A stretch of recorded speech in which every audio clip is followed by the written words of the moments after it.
주시는 하나님의 말씀은 구약 성경 열왕기하 6장 13절에서 23절까지의 말씀입니다. 왕이 이르되 너희는 가서 엘리사가 어디 있나 보라. 내가 사람을 보내어 그를 잡으리라. 왕에게 아뢰어 이르되 보라 그가 도단에 있도다 하나이다.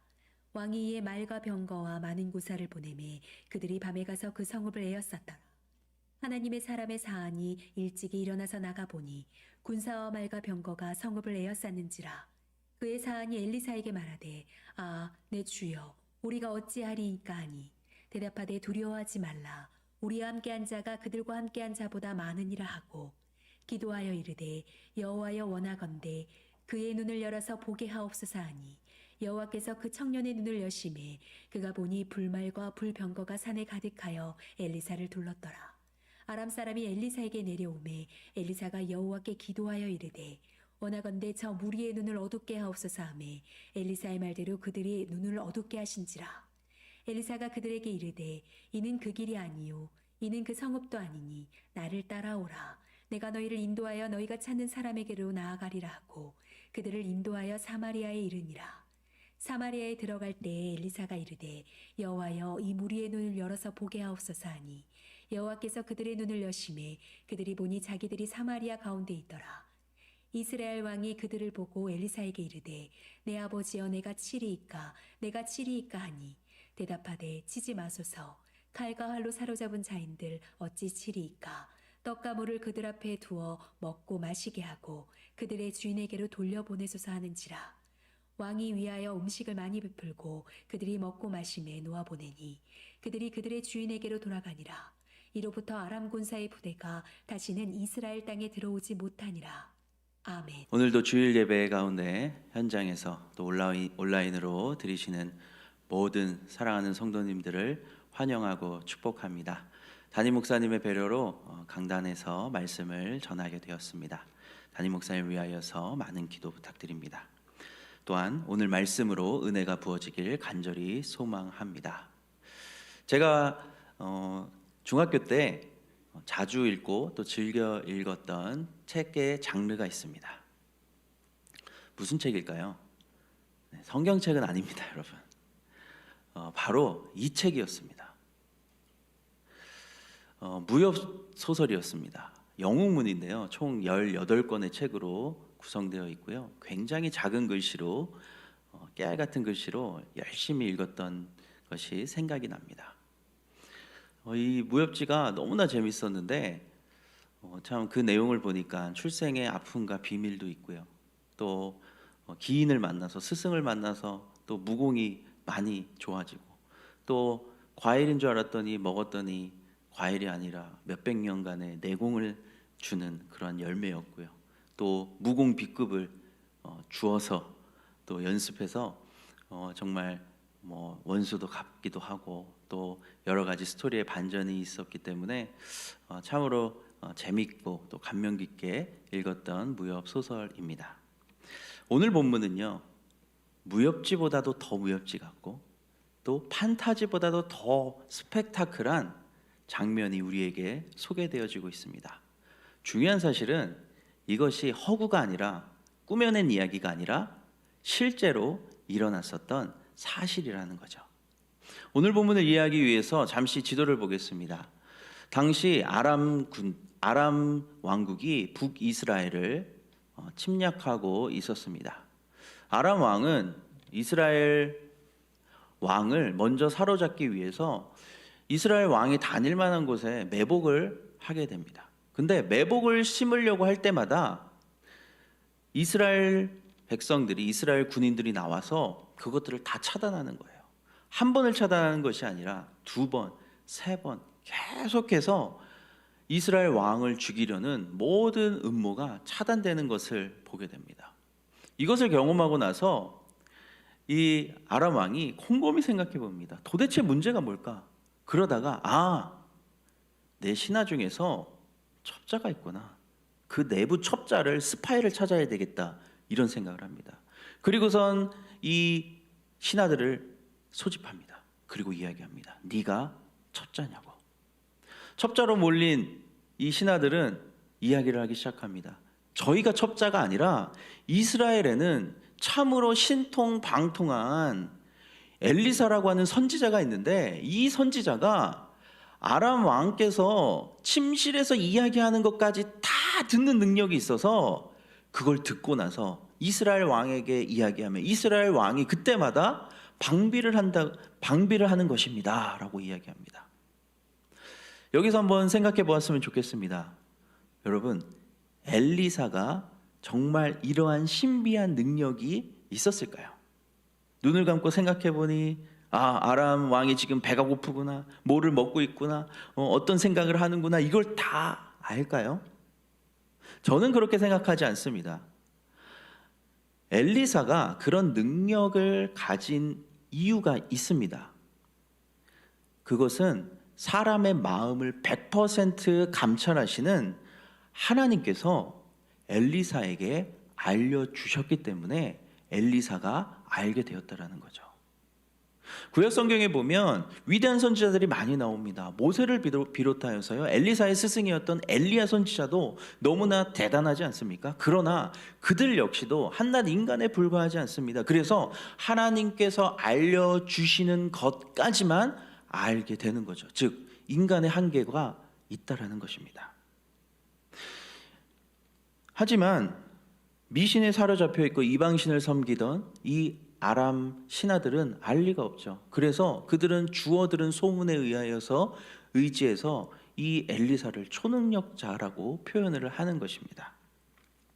그러면 어떻게 그들이 그렇게 생각하게 됐습니까? 오늘 본문 전장을 보면 아람 군대의 장군이었던 나아만이 문둥병에 걸리죠. 이 문둥병에 걸린 나아만이 어떻게 할 수가 없어서 여종의 말을 듣고 정말 지푸라기라도 잡는 심정으로 이스라엘의 엘리사를 찾아갑니다. 그런데 엘리사가요, 나와보지도 않아요. 나와보지도 않고 그냥 종을 통해서 요단강에서 7번 몸을 담그십시오, 이 말만 하는 거예요. 얼마나 기분이 나빴을까요? 그러나 다른 선택지가 없기에 그는 당시에 요단강 물이 아마 넘쳤으면 너무나도 지저분한 정말 흙탕물이었을 겁니다. 그럼에도 불구하고 옷을 모두 벗고 그가 1번, 2번, 그리고 6번까지 아무 일도 일어나지 않아요. 그런데 7번째 몸을 담갔다 일어서니 그 모든 문둥병이 사라지고 아기 피부가 되었다라는 거죠. 이 이야기가 아람 사람들에게는 신속하게 퍼졌을 겁니다. 그런데요, 이 이야기가 그냥 성경의 이야기로 퍼졌을까요? 아니죠. 이런 얘기도 붙이고 저런 얘기도 덧붙이고 과장되고 포장하고 해서 이 엘리사라는 존재가 굉장히 능력자라고 하는, 하나님 없이도 능력자라고 하는 이러한 생각이 팽배했었던 것입니다. 그런데 이러한 신하들의 이야기를 들은 아람 왕의 반응도 참 놀라운 것 같아요. 소문을 듣고요, 이 사람 무서운 사람이구나 라고 할 수도 있는데 전혀 그렇게 생각하지 않고 오히려 이 엘리사 선지자를 잡으라고 온 군대를 총동원해서 보내게 됩니다. 사실 여기서 아람 왕은요, 권력으로 모든 것을 해결할 수 있다고 하는 사람들을 대변합니다. 또한 권력에 심취해서 스스로 내가 하나님이 되어 진짜 하나님과 대적하는 모습을 보여주죠. 누구의 모습과 비슷합니까? 바로 사탄입니다. 사탄은 하나님을 대적해서, 그리고 하나님이 되고 싶어서 하나님께 대적하여서 쫓겨난 존재입니다. 그런데 더 놀라운 사실은 자신이 타락했었던 방식으로 하와를 유혹하는 거예요. 선악과를 먹어? 안 죽어. 먹으면 네 눈이 밝아지고 그리고 너는 하나님처럼 돼. 여러분, 이 유혹에 하와가 넘어지게 된 거예요. 오늘날도 마찬가지입니다. 사탄과 세상의 세력들은 예수 그리스도를 믿는 우리를 넘어뜨리려고 합니다. 태클을 하려고 합니다. 그런데 우리가 이때 기억해야 할 것은 무엇입니까? 내가 지금 잘 믿고 있구나. 이렇게 안심을 해야 됩니다. 오히려 아무런 문제도 없고 세상 사람들과 희희낙낙대며 즐겁게 살아가고 있다면 어쩌면 내가 세상에 속했든지 아니면 세상에 눈이 멀어 있는지도 모르겠습니다. 아람 왕은 야밤에 군사를 총동원합니다. 그리고 도단성, 엘리사가 있다고 하는 도단성으로 온 군대를 보냅니다. 도단성은 사마리아 위쪽으로 18km 정도 떨어진 성입니다. 이곳에 군대를 주둔시켜 놓습니다.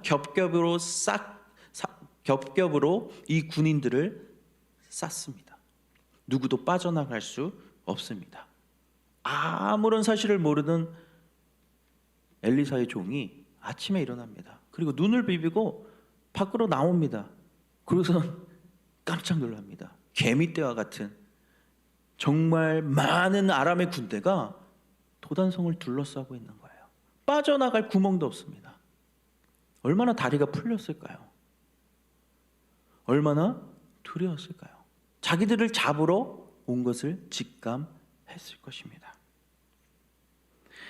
차라리 도망을 갈 수 있으면 좋으련만 그렇게도 못 되는 상황인 거죠. 어쩌면 이 상황이 우리가 직면하는 상황과 같은 것 같습니다. 앞을 봐도 코로나, 뒤를 봐도 코로나, 옆을 봐도 코로나가 아닙니까? 코로나로 인해서 고통당하고 힘들어하는 사람들이 얼마나 많이 있습니까? 병 자체도 힘들지만 그것으로 인하여서 여러 가지 물자적이고 시간적이고 낭비되고 하는 부분들도 너무나 소모적이고 어려운 싸움인 것 같습니다. 또한 누구에게도 말할 수 없는 남편에 대한 문제, 아내에 대한 문제, 자녀들에 대한 문제, 이 문제가 우리의 삶을 겹겹이 포위하고 있는 것이 우리의 삶이 아닙니까? 열심으로 돈을 벌고 싶어서 일하지만 어느새 빚더미에 깔려서 허우적대는 삶. 믿었던 사람이라 생각하고 열심히 교제하고 그랬지만 배신당하고 혼자 남아서 참혹한 고통과 외로움과 고독 속에서 이 억눌림을 받고 있는 것이 우리네 인생의 모습이 아닌가 생각해 봅니다. 그러하기에 엘리사의 외침에 우리는 주목해야 할 것입니다. 한번 16절을 한번 읽어보겠습니다. 시작.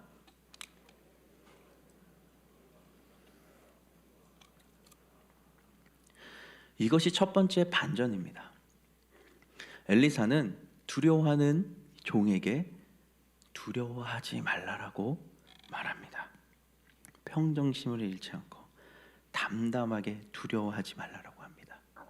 두려워하지 말라라고 했을 때는요, 그 두려워하지 말라라고 하는 말은 대책이 있을 때에는요 아주 강력한 능력을 가지게 됩니다. 그 대책이 무엇이에요? 엘리사가 이야기합니다. 우리와 함께한 자가 그들과 함께한 자보다 많으니라. 아멘.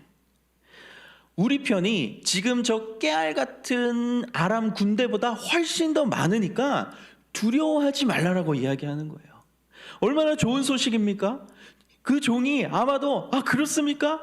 그러면서 살펴봤을 거예요. 정말 수많은 우리 편이 있는지 눈을 씻고 찾아봅니다. 또 찾아봅니다. 이쪽도 돌아보고 뒤도 돌아보고 다 쳐다봅니다. 그런데 보여요, 안 보여요? 안 보여요. 얼마나 황당했을까요? 아니, 우리 선생님이 너 해도 너무하시네. 아니, 지금 왜 뻥을 치실까? 왜 거짓말을 하실까? 왜 나를 놀리실까라고 생각할 수도 있었을 것 같아요. 그런데요, 누가 문제였을까요? 상황은 똑같습니다. 그런데 엘리사의 반응과요, 이 엘리사 종의 반응은요 완전히 달라요. 어떻게 이런 차이를 가져오게 되었을까요? 그것은요 단 한 가지의 차이였습니다. 바로 영적인 눈이 열렸느냐 열리지 않았느냐의 차이입니다. 이 세상에는 눈에 보이지 않지만 존재하는 것들이 참 많이 있습니다. 공기도 있고요, 바람도 그렇고요, 냄새도 그렇습니다. 그리고 사랑도 그래요.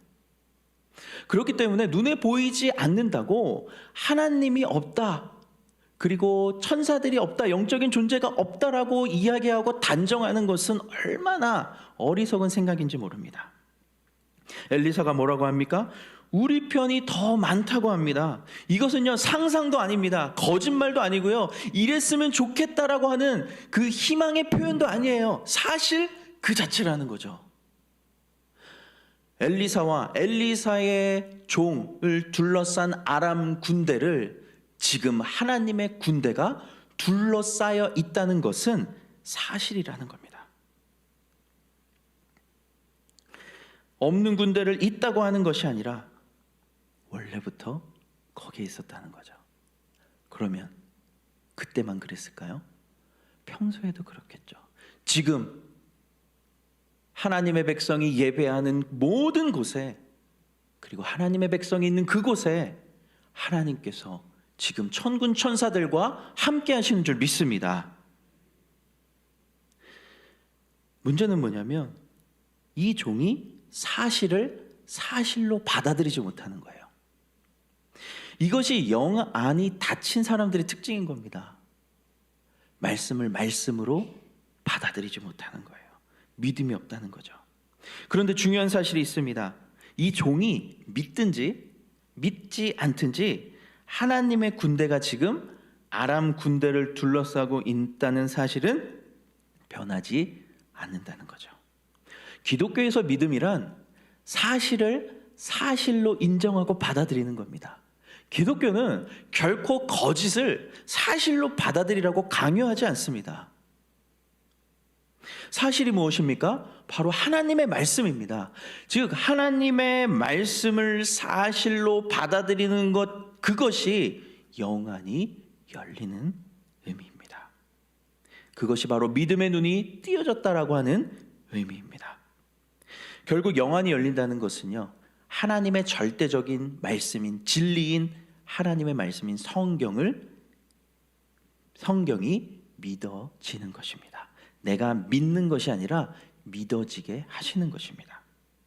오늘 본문에서는 육신의 눈으로 보이지 않지만요, 하나님은 살아계시고 하나님의 군사들을 통하여서 엘리사와 엘리사의 종을 지금 보호하시는 그 사실을 받아들이는 것, 그것이 영의 눈이 열렸다라는 의미입니다. 어떤 신비한 환상을 보거나요, 무슨 산신령을 보거나 뭐 귀신을 보거나 아니면 뭐 특별한 계시를 받았다고 하시는 분들이 있는데 아주 위험합니다. 왜냐하면 물론 하나님께서 비상 간섭으로 꿈을 통해서라든지 보여주실 수 있어요. 그런데 정말 중요한 것은 뭐냐면 그러한 것들을 하나님의 진리인 말씀으로 분별하는 작업이 없고서는요, 그 이야기들을 함부로 하면 안 된다는 거예요. 왜냐하면 이게 진짜 하나님으로부터 온 것인지 악한 영으로부터 온 것인지 분별해야 되기 때문에 그렇습니다. 그것을 분별하지 않고 그래 하나님이 나에게 이런 계시를 주셨지, 그래서 어떻게 됩니까? 결국 이단에 빠지는 거예요. 이단 교주가 되는 겁니다. 계시는 66권으로 끝이 났습니다. 중요한 것은 그러면 그 말씀 그대로를 내가 믿느냐, 그리고 그 말씀을 믿음으로 그대로 순종하며 살아가느냐, 이것이 우리에게 남겨진 숙제라는 겁니다. 근데 이게 정말 중요한데요, 이게 중요한 이유가 무엇입니까? 이 믿음의 눈이 열리지 않으면 우리의 신앙생활이 너무나 큰 손해를 보게 되기 때문입니다. 10몇 년 전에 영국에서 한 노숙자가 길에서 동사했습니다. 그런데 알고 보니까 이 노숙자는 억만장자였습니다. 아니 도대체 왜 이 사람이 이렇게 노숙자처럼 죽었을까 살펴보니까요, 이 사람에게 주어졌던 수백억의 이 유산을 알지 못했던 거예요. 나에게 이 돈이 있다는 것을 알지 못해서 그걸 누리지 못하고 죽었다는 겁니다.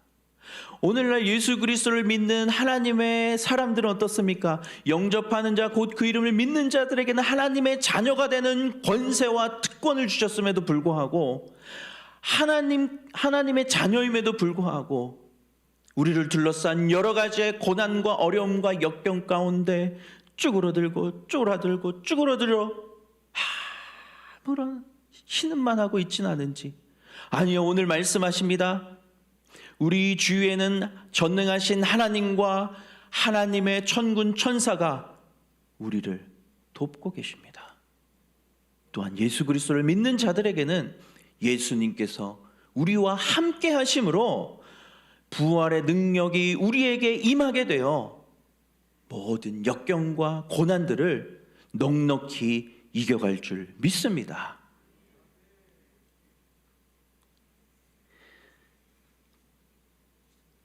그러면 영안이 어떻게 열릴까요? 어떻게 우리의 영적인 눈이 열릴까요? 엘리사가 종의 눈을 어떻게 열게 되는지 17절을 한번 읽어보면요. 읽겠습니다. 시작.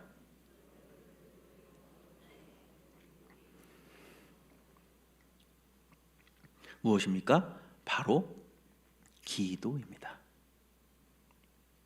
기도를 통해 엘리사의 종의 눈이 열렸습니다. 다른 말로 하면 엘리사의 기도를 통해 하나님께서 종의 눈을 열어 주셨습니다. 하나님께서 열어 주셔야지만 이 눈이 열릴 수 있다는 것입니다. 즉, 기도를 통해서만 믿음이 생긴다라는 것과 같습니다. 믿음은 내가 믿어서 믿고 싶어서가 아니라 하나님이 주신 선물입니다. 그래서 하나님이 주셔야지만 받을 수 있습니다.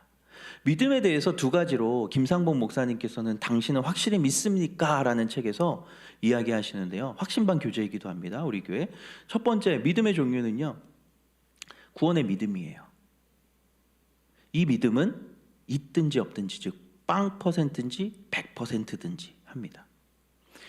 에베소서 2장 8절에 너희는 그 은혜에 의하여 믿음으로 말미암아 구원을 받았으니, 구원은 믿음으로 얻어요. 근데 그 믿음은 은혜, 즉 선물에 의해서만 얻어질 수 있다는 거죠.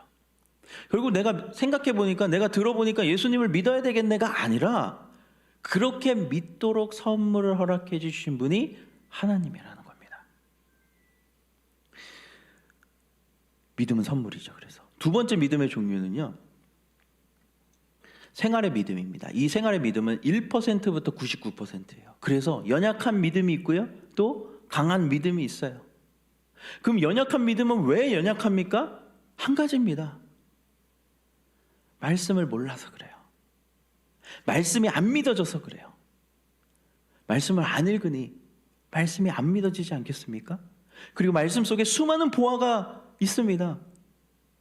가정에 대한 거, 또 인간관계에 대한 거, 또 구원에 대한 거, 영생, 그리고 재정, 물질, 사업 등등, 또 치유, 질병, 이 모든 것들에 대한 하나님의 말씀이 있어요.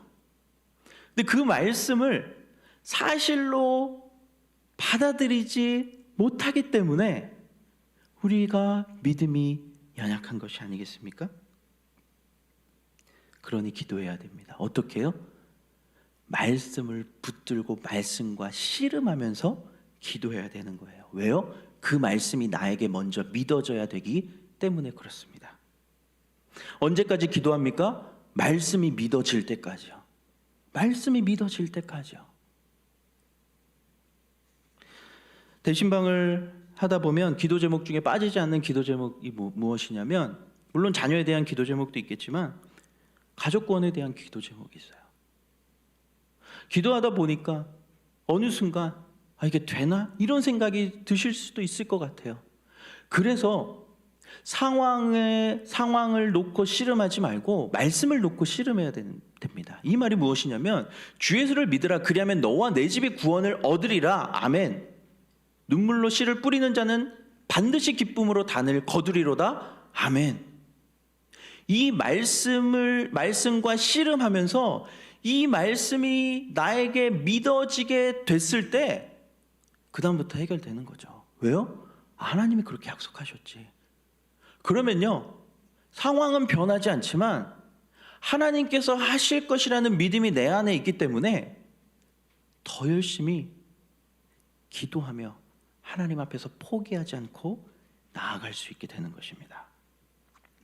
혹시나 우리를 포위하고 있는, 둘러싸고 있는 각종 질병들, 풀리지 않는 인간관계들, 또한 재정에 대한 부분들, 사업과 또 내가 어떻게 할 수 없는 자녀 문제에 대한 것들이 있다면 그 상황 자체와 씨름하지 마시고 지금 그 상황을 컨트롤하고 있다고 하시는 하나님의 말씀을 붙들고 그 말씀이 믿어지도록 끝까지 기도하는 것이 첫 번째 기도의 모습이 아닐까 생각해 봅니다. 그렇다면 우리는 결코 낙심하거나 절망하거나 포기하지 않을 수 있습니다. 말씀을 믿는 영적인 눈이 열리기를 축복합니다. 기도가 우리의 믿음의 눈을 열게 할 것입니다. 새벽마다, 각 예배마다, 각 처소에서 우리가 사람들을 만나지 못합니다. 그러니 골방에서 홀로 주님과 독대하며 하나님의 말씀을 씨름하고 그 말씀이 나에게 믿어지기를 간절히 하나님 앞에 기도하면 어떨까요? 성경을 읽을 때 그냥 차차차차 보고 해야 되니까 그게 아니라 하나님, 제가 이 말씀을 진정으로 깨닫게 해주십시오. 믿게 해주십시오.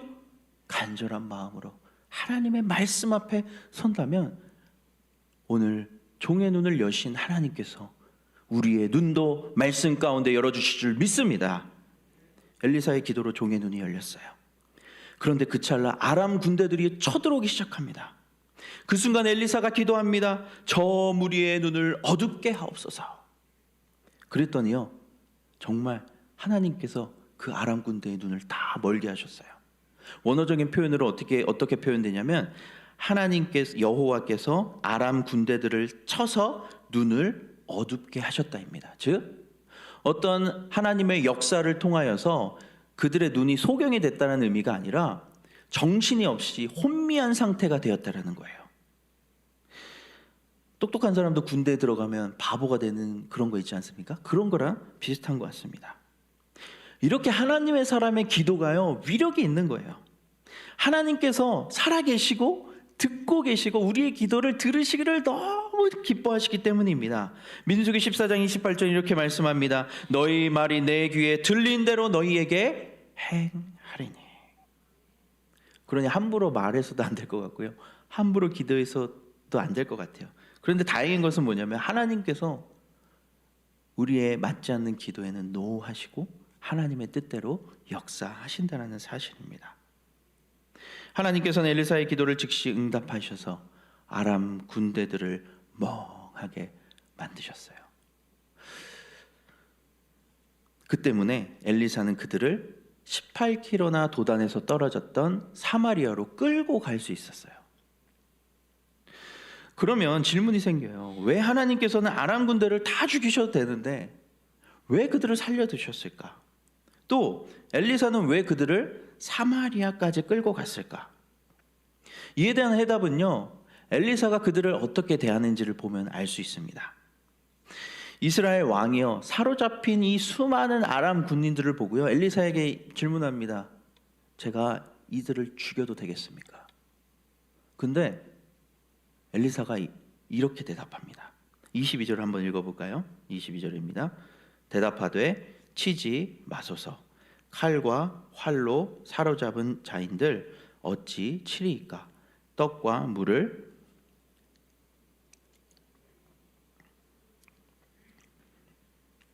돌려보내소서 하는지라.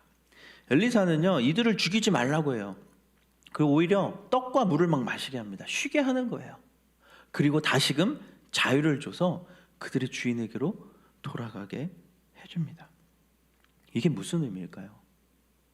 이 본문을 묵상하면서 저는 이렇게 생각합니다. 아람 군대에게는 너희의 생명을 살릴 수 있고 구원할 수 있고 자유를 주실 수 있는 분은 아람의 신이 아니라 이스라엘의 여호와 하나님밖에 없음을 알려주시는 동시에 이스라엘 왕과 그리고 그 백성들에게는 자기를 죽이러 왔던 원수를 오히려 선대하는 엘리사의 모습을 통해서 장차 오실 예수 그리스도를 미리 보게 하신다고 저는 믿습니다. 최고의 선대가 무엇입니까? 예수 그리스도의 십자가가 아니겠습니까? 결국 오늘 본문은 이방인들도 하나님께서 구원하실 수 있는 하나님이 유일하신 구원자이시며 구원을 이루시는 방식은 원수도 사랑하시는 예수 그리스도의 십자가를 우리에게 분명하게 말씀하고 있습니다. 이렇게 선대할 때 그러면 어떤 일이 일어날까요? 그 결과가 어떠한지 23절 후반부를 보니까요. 읽어볼까요? 이로부터 아람 군사의 부대가 다시는 이스라엘 땅에 들어오지 못하니라 라고 기록되어 있습니다. 진짜 승리는요, 전쟁이 그치는 겁니다. 이 진짜 승리가 이루어졌다라는 것이죠. 현재 우리는 우크라이나 사태를 통하여서 너무나 안타까움을 많이 보고 있습니다. 그 땅에 진정한 평화가 되시는 예수 그리스도가 임하기를 함께 기도했으면 좋겠습니다. 또한 칼과 총은 들지 않았지만 우리의 가정이 전쟁터가 될 수 있습니다. 우리의 일터가 전쟁터가 될 수 있습니다. 우리가 사는 많은 사람들과 인간관계 가운데 전쟁이 일어날 수 있습니다. 그리고 나를 공격할 수 있습니다. 그러나 이 전쟁을 막고 평화를 오게 하는 것은 오직 예수 그리스도의 십자가를 붙들고 그 십자가의 길을 묵묵히 걸어가며 예수님은 어떻게 하실까? 늘 이 발질을 생각하며 예수 그리스도의 힘을 공급받는 것밖에 없는 줄 믿습니다. 예수님이라면 어떻게 하실까? 1년이나 했는데 올해도 또 하나, 에이 귀찮아, 안 해, 이렇게 생각할 수도 있을 것 같아요. 그러나 이 운동을 통하여서 우리가 예수 그리스도와 동행하는 것, 혹시나 포기하셨던 분들이 있다면 아니요, 수많은 허다한 와우리 교회의 증인들이 있습니다. 매주 간증을 듣지 않습니까? 예수님과 함께 동행하면 예수님이라면 어떻게 하실까도 통과하며 은혜를 누릴 줄 믿습니다. 말씀을 마무리합니다. 오늘 엘리사와 그 종이 둘러싸였던 도단이라는 성읍은요, 요셉이 형들에게 버림받고 배신당했던 장소입니다.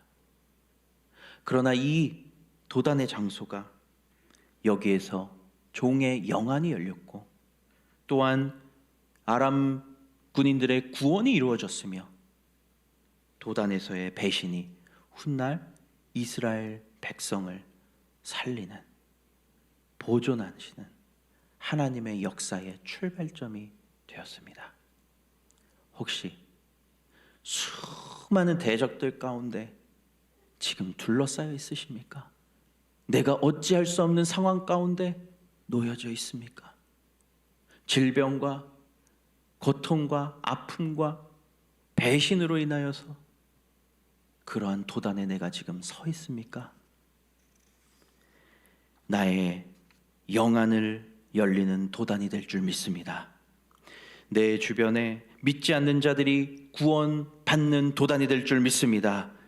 또한 예수님을 끝까지 붙들고 예수님이 주시는 힘으로 그 십자가의 길을 걸어가는 도단이 될 줄 믿습니다. 지금 하나님은 여전히 살아계십니다. 그러니 우리에겐 언제나 소망과 희망이 있습니다. 이것이 팩트이며 이것이 사실입니다.